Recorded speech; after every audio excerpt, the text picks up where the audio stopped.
It was the happiest day of my life. My wife Emily and I planned every little detail of our wedding carefully.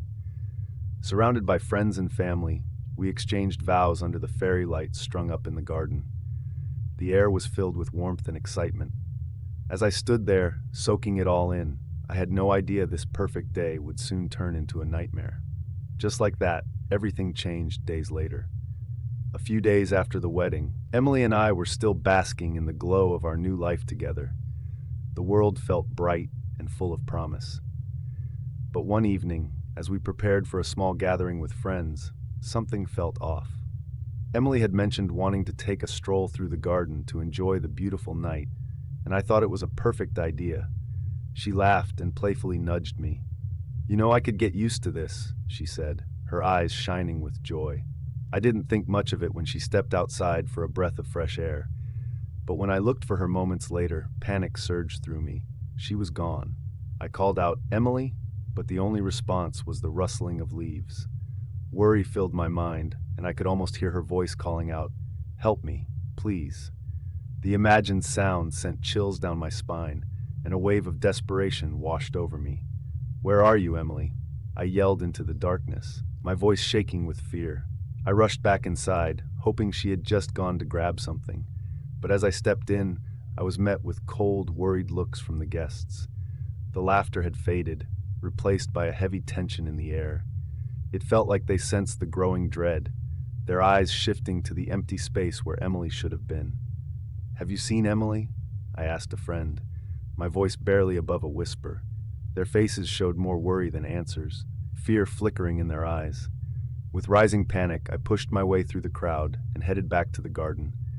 That's when I saw it, her wedding ring, lying by the old oak tree where we had taken our photos. My heart sank as I picked it up, the cold metal sending a chill through me. Where could she be? I stared at the ring, dread flooding over me. "Where is she?" I shouted into the empty night, gripping the ring tight as if it could bring her back. As the night dragged on, I noticed guests murmuring to each other with concern. It wasn't long before someone called the police. They arrived quickly, their faces a mix of worry and professionalism. At first they were supportive, asking questions and even helping me look for her in the garden. But their mood changed when they found the ring. I could see the shift in their eyes. Suspicion was taking over the initial sympathy. It felt like the air grew thick with unspoken accusations, suffocating me. "Your wife's wedding ring was found here," an officer said, narrowing his eyes. "You were the last person seen with her. We need to ask you some questions." The tension in the air grew thicker as the officer stepped back, watching me closely. "We'll need your statement at the station. Please don't leave town. We'll be in touch." Their earlier kindness vanished, replaced by suspicion, making me feel all alone. I could hardly breathe. How did the ring end up here? The last time I saw it was when I slipped it onto her finger just a few days ago. The thought of losing her in the very place where we shared our vows filled me with dread. That night, as I lay awake in the hotel room, I thought about Emily's laughter, her joy, her warmth, but it all felt so distant, like someone had turned off the light. Suddenly I heard her voice again, faint and pleading. "Help me, I'm trapped." The whispers surrounded me, bouncing off the walls, leaving me feeling completely lost. Days turned into a blur of questions and media attention after Emily disappeared. Each day bled into the next, filled with questions I could hardly answer. It felt like the walls were closing in on me, suffocating under a wave of accusations. I had to find Emily. She was my only hope. One sleepless night, I remembered moments from just before the wedding. Emily had seemed on edge, her phone buzzing with messages that clearly bothered her. I thought it was just wedding nerves, but now I realized it could have been something much worse. Despite the fear growing in my gut, I couldn't stop searching. I had to find her, no matter what. With determination, I went back to the garden where we had walked that night. I retraced our steps, looking for any clue that might lead me to her. As I reached the old oak tree, I found a small, weathered book hidden among the roots. It might have been left by Emily or placed there by someone else. When I opened the book, a sharp wind swept through the garden, making the trees creak like they were in pain. It felt like nature itself was reacting to my turmoil. The pages revealed Emily's thoughts, heavy with darkness, a feeling of unease, as if she sensed something watching her. "Sometimes I feel like I'm not alone. There's a shadow that follows me," she had written. My heart raced as I realized this wasn't just about a missing person. Something more sinister was hiding in the darkness. The book contained her fears, scribbled in shaky handwriting, mentioning a mysterious man who had been sending her messages before our wedding. She was scared of him, but never told me. A wave of dread washed over me as I tried to piece together the fragments of her life. In one entry, she wrote about a moment that sent chills through me. "I saw him watching me from across the street. He smiles, but it feels wrong, like a predator eyeing its prey." I shivered, realizing how close she had come to danger while I stayed clueless. Suddenly, I heard her voice again, clearer this time. "Help me. I'm trapped."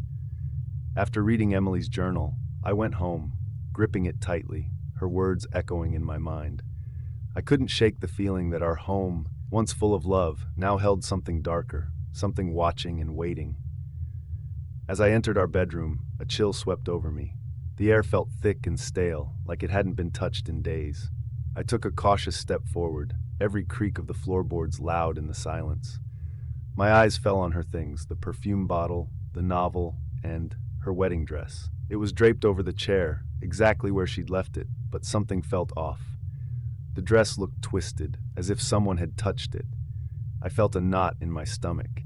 I stepped closer to the dresser and reached for a small, faded envelope I'd just found in the drawer. My hand brushed against it, and suddenly, a light tap echoed in the room. A soft knock, as if someone was on the other side of the wall. I froze, my heart racing. I tried to think of a logical explanation, but then another tap followed, sharper this time, and then a faint whisper. Emily's voice. It was unmistakable but distorted, barely audible, like it was coming through a wall. "Why, didn't you help me?" My breath caught in my throat, and I stepped back, my eyes scanning the room. "Emily?" I called out, my voice shaking. But the room stayed silent. Then the whisper came again, chilling and close. "You left me. He's still here." The lights flickered, casting creepy shadows that danced across the walls. For a brief moment I saw her reflection in the dresser mirror, pale, hollow eyes staring back at me, lips barely moving as she mouthed, "Help me." I stumbled back, knocking over a photo frame. The glass shattered, sending a sharp crack through the silence, and her reflection vanished. Heart racing, I took one last look around the empty room, convinced I could still feel her presence, lingering just beyond my reach, like a shadow clinging to the corners. Holding the envelope tight, I forced myself to leave the room, desperate to escape the suffocating feeling. But as I reached the hallway, her faint whisper followed me. "He's closer than you think." I sprinted out, my footsteps echoing as if the walls themselves were alive, reminding me with every step that Emily's presence hadn't left. It lingered, haunting me, a reminder of the night she disappeared. The next day, filled with rage and sorrow, I rushed back to the detectives, desperate to share what I'd found. But when I got there, their faces were grim. I was desperate for answers, but as I entered, I was met with grim, knowing looks from the officers. "We found her," the detective said softly, pain clear in his eyes. "She's gone." "Where? Is she okay?" Panic rose in my chest. The detective's silence hung heavily in the air. "We found her body in a remote area nearby," he finally said. The world blurred around me, and it felt as if the very ground I stood on had crumbled. Emily was gone. Memories of her laughter, her smile, and all the little moments we shared rushed through my mind, now feeling out of reach forever. I couldn't breathe, standing there frozen, reliving that last time I'd seen her. The garden, the wedding ring, every memory cut like a knife.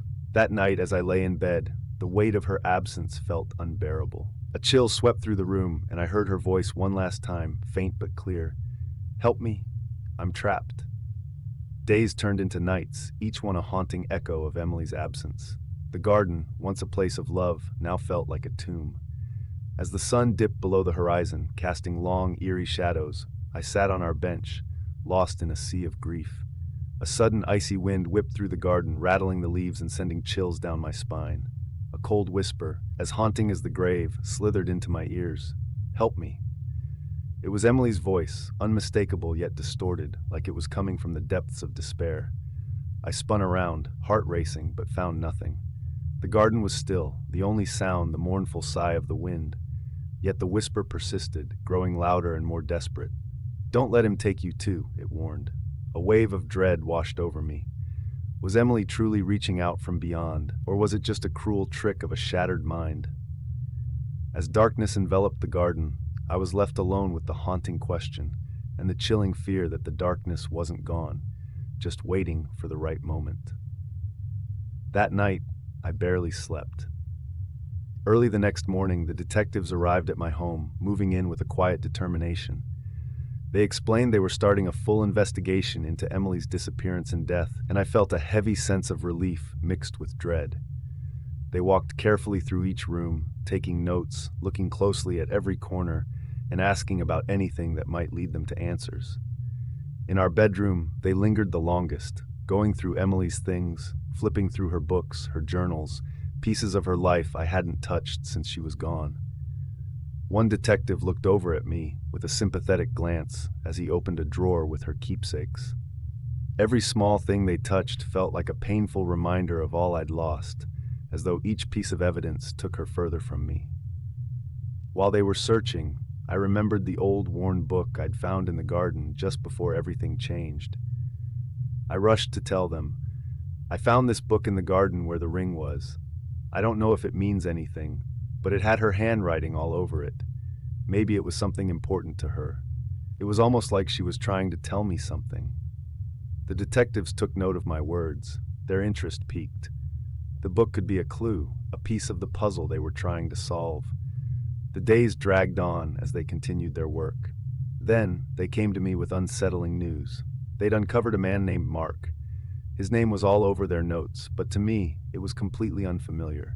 It was only after more digging that I learned he'd been watching Emily closely, showing up at her favorite spots, leaving strange messages, even hanging around our neighborhood.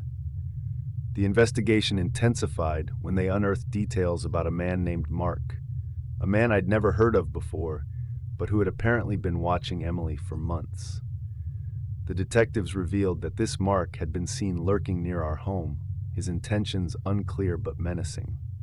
And after Emily's death, they discovered he hadn't stopped. His obsession with her had spiraled, leaving me to grapple with this dark, twisted reality. With this knowledge, I felt a fire ignite inside me. I needed answers. I had to confront Mark. One night, fueled by grief and rage, I tracked him to an abandoned warehouse on the outskirts of town. The moon hung high, casting a silvery glow over the empty landscape. As I stepped inside, the darkness seemed to close in around me. The air was thick with the stale scent of mildew. I called out, "Mark, show yourself!" He emerged from the shadows with a twisted grin. "You're too late. She was always meant to be with me," he sneered, his voice laced with malice. I clenched my fists, demanding, "What did you do to her?" Mark laughed, a hollow sound that sent shivers down my spine.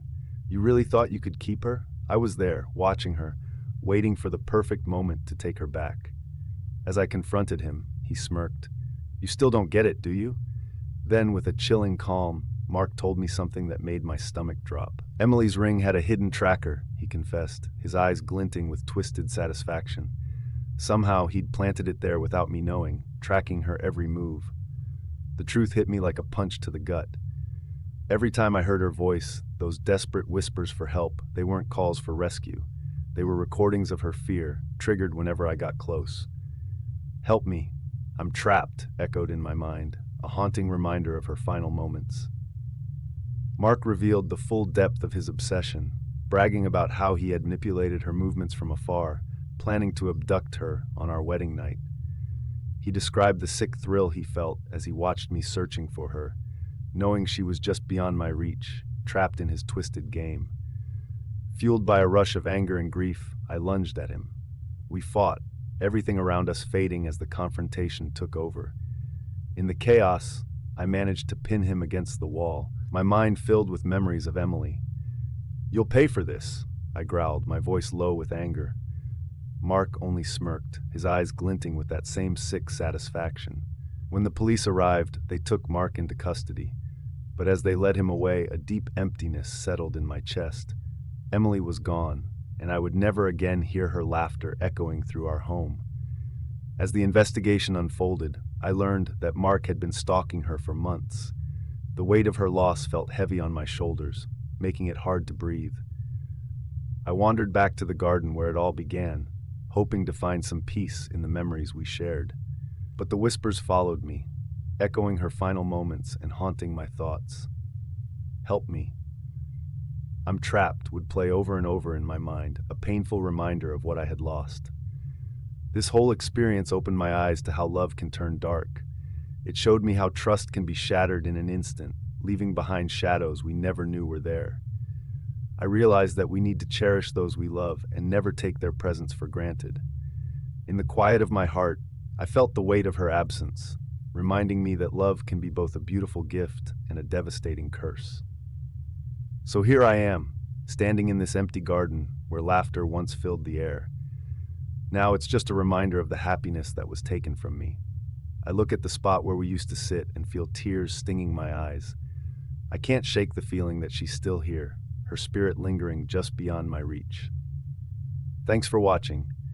If you enjoyed this story, don't forget to hit that subscribe button for more chilling tales.